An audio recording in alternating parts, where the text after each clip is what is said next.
Hello friends, नमस्कार and welcome to Komal Nahata official. इस वीडियो में हम रिव्यू करेंगे आज रिलीज हुई मुंबई सागा को। लेकिन सबसे पहले आपको याद दिला दूं, अगर आपने अभी तक हमारे चैनल को सब्सक्राइब नहीं किया है तो इस वीडियो को देखने के बाद जरूर कीजिएगा।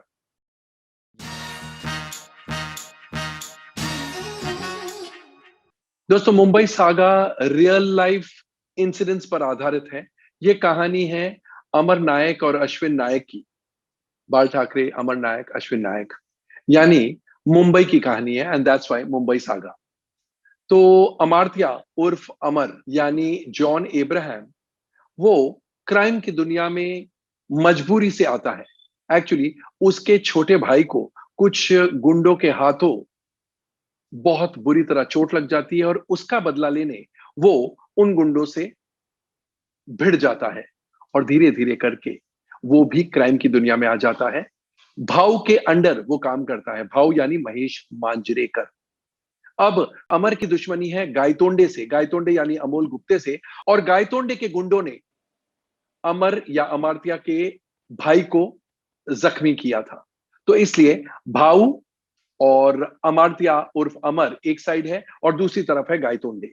अमर की मदद नारी खान भी करते हैं, नारी खान यानी गुलशन ग्रोवर, और को गायतोंडे तक पहुंचाने के लिए मदद लेनी पड़ती है सदा अन्ना की, यानी सुनील शेट्टी। सुनील शेट्टी इन स्पेशल अपीयरेंस। अमर की पहले लवर और फिर वाइफ है सीमा यानी काजल अग्रवाल, और अमर के छोटे भाई की भूमिका निभाई है, यानी अर्जुन राव की भूमिका निभाई है प्रतीक बब्बर ने। और अमर के 3 लेफ्टिनेंट्स हैं, यानी जो अमर के साथ हमेशा रहते हैं। एक तो है बाबा यानी रोहित बोस रॉय, दूसरे है जगन्नाथ यानी शाद रंधावा, और तीसरे है सदाशिव यानी न्यू एक्टर विवान पराशर। तो सारांश में कहानी है अंडरवर्ल्ड की और रियल लाइफ इंसिडेंट्स पर आधारित है। कभी इसको मार पड़ती है, कभी उसको मार पड़ती है, कभी ये डेंजर में है, कभी वो डेंजर में है। एंड इन शॉर्ट, मुंबई के अंडरवर्ल्ड की कहानी है। ऑफ कोर्स ये तो पूरी अंडरवर्ल्ड की कहानी है, लेकिन वो अंडरवर्ल्ड कहानी ही क्या जिसमें पुलिस इंस्पेक्टर ना हो, और इसमें पुलिस इंस्पेक्टर है विजय सरवरकर यानी इमरान हाशमी। तो आइए सबसे पहले डाइसेक्ट करते हैं इस फिल्म की कहानी, पटकथा और संवादों को, यानी स्टोरी, स्क्रीन प्ले, डायलॉग्स को। इस फिल्म की स्टोरी को लिखा है संजय गुप्ता ने। Screenplay is by Robin Bhatt and Sanjay Gupta, और डायलॉग्स संजय गुप्ता के हैं with additional dialogues by Vishal Vaibhav. Story में वैसे तो कुछ नयापन नहीं है, लेकिन क्योंकि बहुत सारे ट्विस्ट एंड टर्न्स है एंड बहुत फास्ट मूविंग स्टोरी है, इसलिए मासेस को इस टाइप की कहानी में, एक्शन से भरपूर कहानी में मजा आएगा। और जो स्क्रीन प्ले है रॉबिन भट्ट और संजय गुप्ता का screen play, that is also very fast paced, और इसलिए ऑडियंस को सोचने का 1 मिनट का मौका नहीं मिलता है पूरी फिल्म में, और इसलिए ऑडियंस का इंटरेस्ट शुरू से अंत तक बना रहता है। And that is a very nice point, क्योंकि एक रूटीन स्टोरी में ऑडियंस का इंटरेस्ट बनाए रखना कोई मामूली बात नहीं है, कोई आसान बात नहीं है। लेकिन इतने सारे ट्विस्ट एंड टर्न्स है, इसलिए ये अचीव कर लेते हैं writers. Dialogues are very powerful, बहुत अच्छे डायलॉग्स लिखे हैं संजय गुप्ता ने and additional dialogue writer Vishal Vaibhav ने। बहुत बढ़िया डायलॉग्स हैं, और जो डायलॉग बाजी चलती है कैरेक्टर्स के बीच में, उसको सुनने में बड़ा मजा आता है। तो कभी कभी क्या होता है, रूटीन सीन्स होते हैं, लेकिन डायलॉग्स, बढ़िया डायलॉग्स, पंच पैक डायलॉग्स की वजह से वो सीन्स भी उभर जाते हैं। और इस फिल्म में ऐसा ही कुछ है, क्योंकि कहानी में नयापन नहीं है, लेकिन dialogues and fast moving screen play की वजह से एक एक्साइटमेंट आती है। तो ये तो हुई बात स्क्रिप्ट की। अब एक नजर डालेंगे एक्टर्स के परफॉर्मेंसेस पर। John Abraham breathes fire into his character and into his role. बहुत अच्छा काम किया है उन्होंने, और यूं मानो उन्होंने अमर की भूमिका बहुत ही समझदारी से निभाई है। इमरान हाशमी जो पुलिस ऑफिसर विजय सरवरकर बने हैं, बहुत बढ़िया काम है उनका।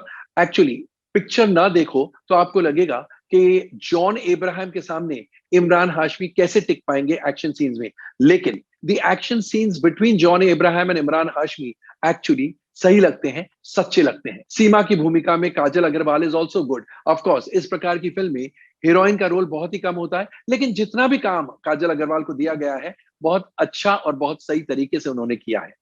महेश मांजरेकर जो भाऊ बने हैं, काबिल तारीफ है उनका काम। His performance is absolutely first rate. Gaitonde की भूमिका में अमोल गुप्ते ने भी बहुत ही बढ़िया काम किया है।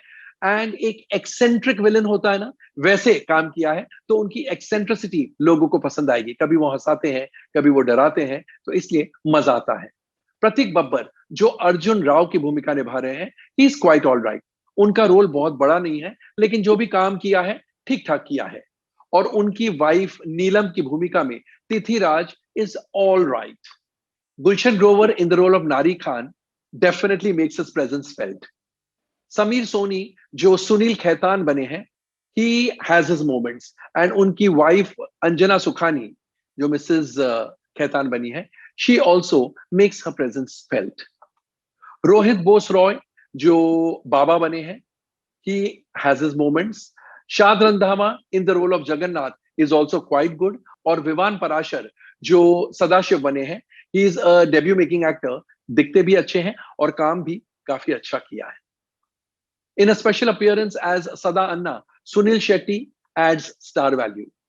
और बाकी बहुत सारे एक्टर्स हैं जिन्होंने अपना अपना काम सही अंदाज में किया है। तो ये तो ही बात एक्टर्स के परफॉर्मेंसेस की। आइए अब एक नजर डालेंगे डायरेक्शन और अन्य टेक्निकल एस्पेक्ट्स पर।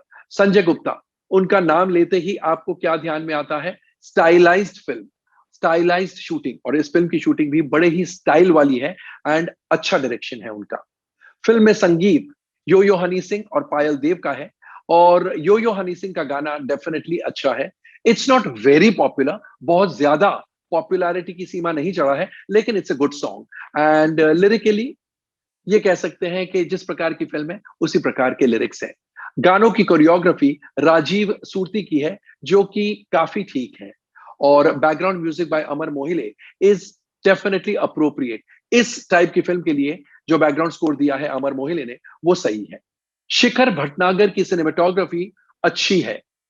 अनबरीव के action scenes and stunt scenes बहुत थ्रिलिंग है। एंड क्योंकि इतना थ्रिल एक्शन सीन्स में आता है, इसलिए भी ऑडियंस का इंटरेस्ट, खासकर मासेस का इंटरेस्ट बना रहता है। प्रोडक्शन डिजाइनिंग प्रिया सुहास और सुनील निगवेकर की है, जो स्टैंडर्ड की है। और बंटी नागी की एडिटिंग काफी शार्प है। ऑफ कोर्स बीच बीच में थोड़ी बोर करती है, लेकिन that has not much to do with the editing as to do with the script.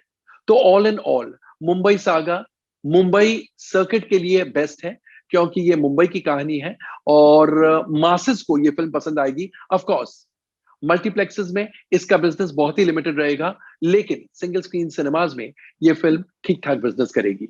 यहां पर एक बात हम जरूर कहेंगे, मुंबई सागा, अब सागा बहुत कॉमनली यूज्ड इंग्लिश वर्ड नहीं है, और इसलिए ये टाइटल बहुत ज्यादा अच्छा नहीं है, specially for circuits other than Mumbai circuit. तो दोस्तों, कैसा लगा हमारा review of Mumbai saga? Comment section में जाकर अपने कमेंट जरूर पोस्ट कीजिएगा। और अगर आपने भी फिल्म देख डाली है, तो हमें यह भी बताइएगा कि आपको फिल्म कैसी लगी एंड सबसे बढ़िया काम आपको किसका लगा। एंड जैसा मैं हमेशा इन दिनों कहता हूं, stay safe, stay relevant and yes, stay tuned.